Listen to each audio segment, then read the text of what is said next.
The double slit experiment sounds simple enough in theory. Essentially, what you do is you make you make a beam of light, right, pass through two different slits, and then you observe the pattern which is made on the wall.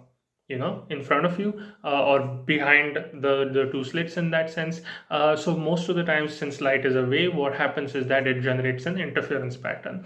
That is that when the imagine two waves are flowing in conjunction together. So imagine if those two waves are in phase, then with the trough of one wave and the crest of the same wave will align with each other, and their total magnitude will get amplified. And on the other hand, if the trough of one wave aligns with the crest of another, then those waves in effect will cancel each other out, and that will lead to diminished brightness or diminished amplitude.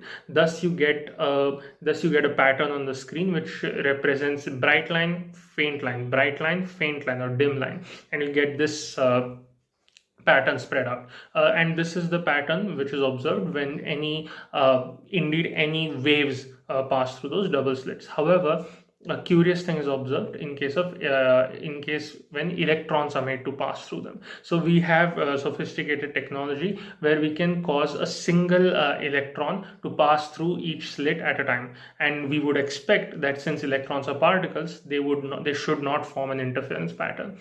Turns out they do, which makes no sense, but it only makes sense if you do not think of an electron as a particle, but rather as a wave of statistical probability. Thus, the best way to explain it is that the electron is passing through both slits at the same time. And if what I said sounds like gibberish to you, it's not. That's what quantum mechanics really says. Now imagine that in this same setup, you put a set of detectors so that I can see, hey, exactly which slit the electron passed through. And in this case, the interference pattern completely disappears, and you just get that either electron passed through slit 1 or slit 2.